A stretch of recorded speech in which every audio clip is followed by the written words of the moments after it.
Before the Archdiocese of Miami was formed, the parish church of St. Mary's was built in 1956 under the jurisdiction of the Diocese of St. Augustine. Shortly after the church was built, the need to form a new diocese in southern Florida was realized, and in 1958 the Diocese of Miami was created. With the newly formed diocese came the need to identify a cathedral. St. Mary's was dedicated as the Cathedral of Miami in 1958. The cathedral is one of the most ancient buildings, of course, in Christianity, and the main purpose of a cathedral is the fact that it houses the cathedra, the chair of the bishop of the diocese. And we have here, of course, the chair of Archbishop Favalora, and that chair was put into the cathedral in 1958 when it became a cathedral church. The word cathedra, of course, gives us the name cathedral.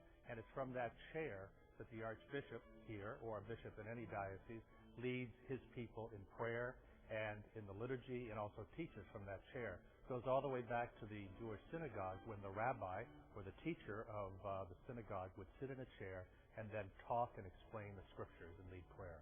Because it became a cathedral, there had to be some additions. For example, the cathedra, the chair of the bishop, had to be put in. There had to be space for a Blessed Sacrament chapel, which in a cathedral is always off to the side. Also, there had to be an area for the bishop to vest and for other priests to vest, and it just had to be enlarged, and that's what they did with the cathedral here. Bishop Carroll became the bishop.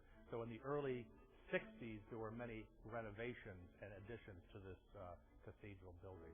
In 1968, Pope Paul VI designated the Diocese of Miami as an archdiocese and appointed the first archbishop of the province, Archbishop Coleman Carroll.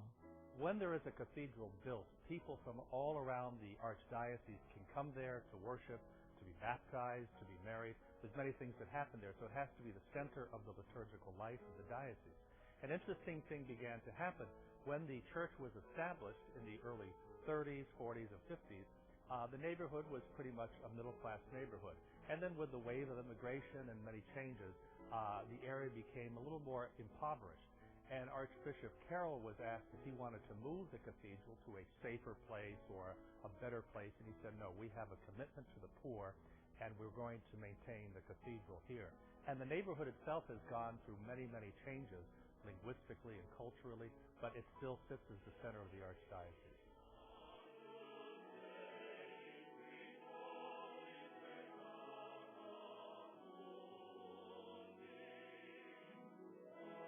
Throughout the interior of the cathedral, beautiful and significant artwork can be found.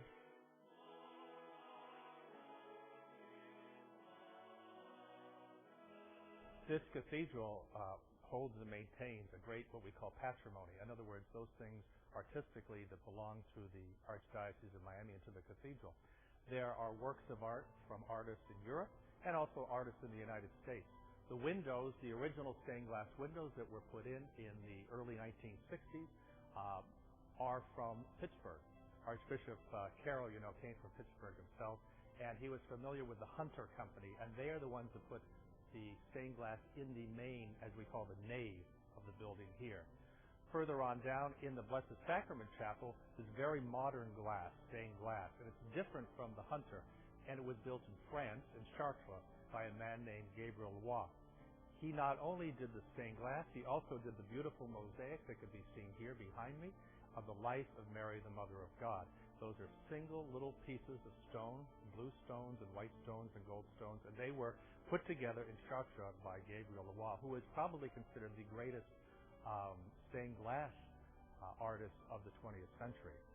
Also, we have the Stations of the Cross that are in the main nave of the church here.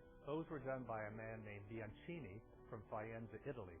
He also did the area that we call the Chapel of the Sacraments over to the side here, and there we see the mystical marriage of Mary and Joseph, and that was also done as a relief sculpture by Bianchini in Faenza, Italy. And all those were put in the early 60s.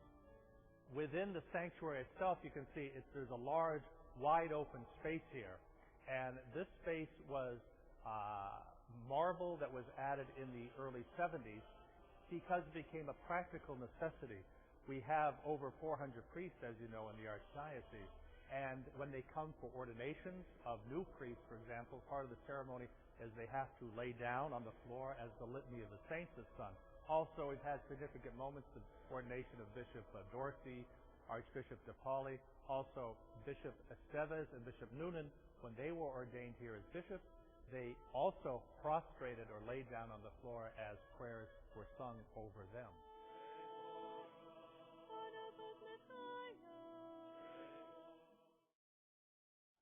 We're standing here in probably one of the most significant areas of the Cathedral Church called the Blessed Sacrament Chapel. And this chapel originally was actually a storage area before the renovations of the late 50s, early 60s, when this became a place for the tabernacle. The tabernacle itself and the candle stands were designed in Munich. And this, of course, is where we reserve the Blessed Sacrament during the week, and also it is a place that we have Mass every day, and we also have very small groups of people for funerals or small weddings. What's significant about this chapel is the artwork in here, which reflects the changing patterns of art and the modernism that came in, especially in the early 60s. As you look in the chapel here, we also have this long wall, which is stained glass. It was done in Chartres by Gabriel Lois.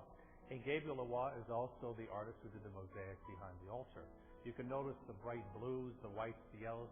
The theme itself of the stained glass, not always easy to see, but it is there, is the Annunciation, that Mary learns that she's the mother of Christ.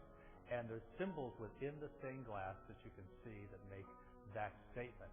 Also within this Blessed Sacrament Chapel is behind the altar and behind the tabernacle a very beautiful, beautiful hanging tapestry that was handmade in Belgium in the early 60s, and it depicts Jesus on the road to Emmaus.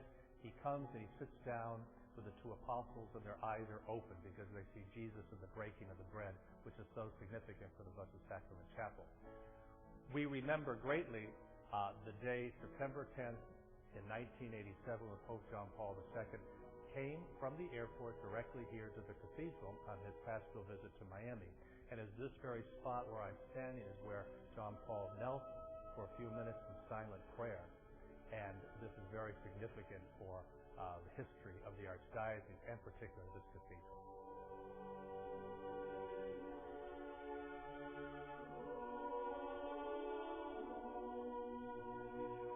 Throughout the cathedral, sculptures such as Mary, the Mother of God, and St. Joseph are found, as well as significant areas such as the rarely seen vesting room, where the Archbishop prepares to celebrate Mass. The baptistry, which is a separate building that was added to the cathedral in the early 60s, is where the sacrament of baptism is celebrated, and where the Paschal candle is kept. O God of mercy, in the time of Moses you established for your people a year of jubilee and the remission of sins. Tonight, as these doors are solemnly opened to the faithful, the holy doors, which Archbishop Savalora designated for the Jubilee year, were opened on Christmas Eve 1999 in anticipation of the new millennium. Altogether, everything you see at the Cathedral of St. Mary is of significance, not only historically to the Archdiocese, but symbolically as well. The cathedral welcomes people from not only the Archdiocese, but from all over the world.